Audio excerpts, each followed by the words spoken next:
이슈를 키워드로 알아보는 핫키워드 시간입니다. 강설희 아나운서 함께합니다. 안녕하세요. 네, 안녕하세요. 핫키워드 시간입니다. 요즘 하반기 취업을 위한 본격적인 채용 전형이 시작됐는데요. 삼성, 현대차, LG 등 대기업들이 직무적성 검사를 실시했거나 앞두고 있습니다. 오늘은요, 직무적성 검사에 대해서 자세히 알아보도록 하겠습니다. 네, 보통 서류 전형 다음 단계에 들어가는 게 직무적성 검사죠. 어떻게 보면 취업준비생들에게 최대 난관이기도 한데요. 회사에 따라서는 인성검사와 적성검사를 함께 본다고 해서 인적성 검사라고도 하죠. 맞습니다. 각 그룹별로 시험의 종류가 조금씩 다른데요. 지난 주말에 있었던 현대자동차그룹과 LG그룹의 적성검사를 좀 살펴보겠습니다.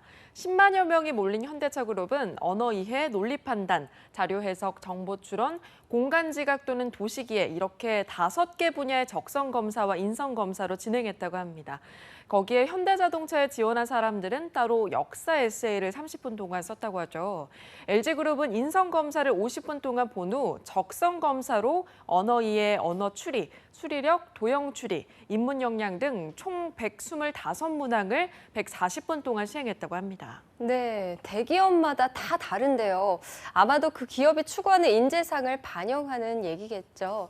자, 오늘 10월 16일에는 채용 규모가 가장 큰 삼성그룹의 직무적성 검사가 있죠. 그렇습니다. 삼성그룹은 오는 16일에 2016 하반기 대졸 신입사원 삼성 직무적성검사 GSAT를 치릅니다. 삼성전자 등 19개 계열사가 참여하는 국내 최대의 직무적성검사인데요. 서울, 부산 등 국내 5개 주요 대도시와 미국 뉴욕, LA 총 7곳에서 실시한다고 합니다. 다소 우울한 이야기지만 채용 규모는 예년보다 다소 줄어들 것이란 예상이 나오고 있습니다.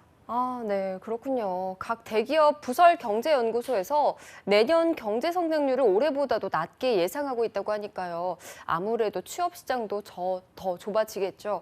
자, 그런데 각 기업마다 보는 직무적성 검사 비슷해 보이지만 과목과 문제들이 다 달라서 도대체 어떻게 준비를 해야 하는 건가 어렵기도 해요. 그렇습니다. 사실 취준생 입장에서는 목표 기업 한 곳만 준비할 수도 없고 그렇다고 포기할 수도 없고 그래서 어려움을 토로하는 단계가 바로 이 직무적성 검사라고 합니다. 취업포털 인크루트가 지난 4월에 실시한 설문조사에 따르면요.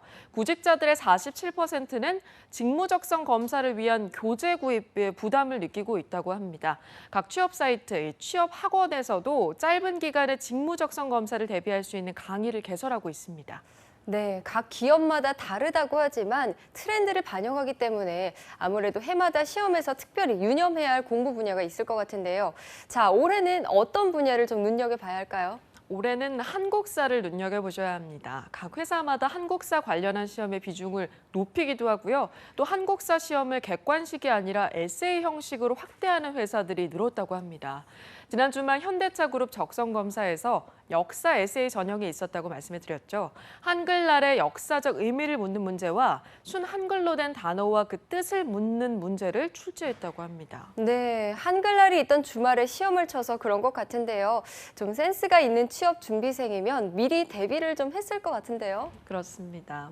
다른 기업들도 역사 비중을 높이는 건 마찬가지인데요. 포스코그룹은 올 상반기에 고려 공민왕과 조선 조광조의 개혁이 실패했는데 본인이라면 개혁을 성공시키기 위해서 어떻게 하겠는가 이런 취지의 문제를 내서 논란이 되기도 했었습니다. 네, 이건 정말 단순한 역사 문제가 아니네요. 리더십 관련 질문을 역사로 토대로 기술해야 하는 건데요. 상당히 어렵습니다. 자, 미리 준비하지 않으면 정말 당황할 것 같아요. 그렇습니다. 또 LG그룹은 적성검사 총 125문제 가운데 한국사와 한자를 묻는 문제가 20문제나 출제됐다고 합니다. 비중이 상당히 높은 거죠. 기사에 의하면 LG그룹 채용 담당자는 인문학적 소양을 얼마나 갖추고 있는지 평가하고 이를 각각 전공 분야와 융합할 수 있는 통합적 사고 능력을 확인하고자 이 문제를 냈다고 밝혔다고 했습니다.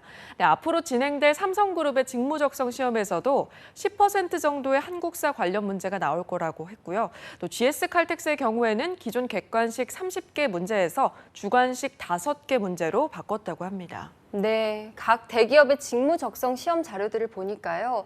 아주 단시간에 많은 문제를 풀게 되어 있습니다.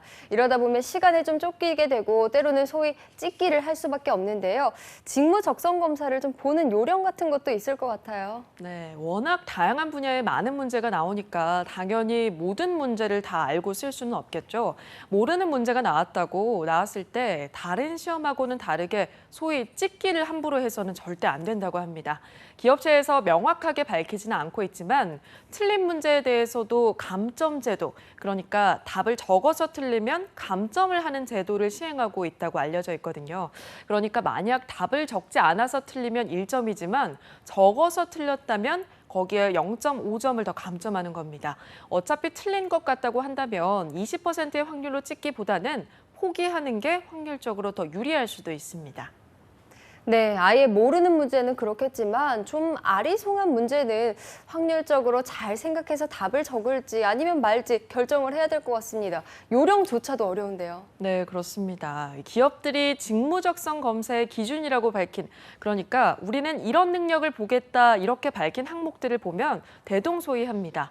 언어 이해 능력, 문제 해결 능력, 추리력, 논리력 이런 덕목들이 조금씩 이름을 달리해서 나오는 건데요.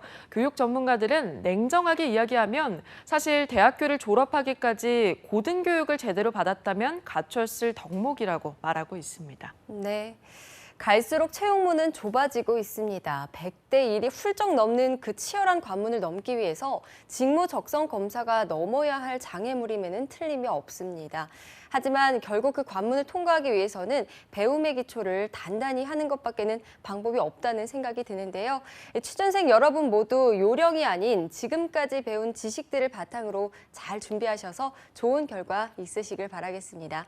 네, 오늘 핫키워드 취업의 관문, 직무 적성 검사에 대해서 알아봤습니다. 강설희 아나운서 고맙습니다. 네, 고맙습니다.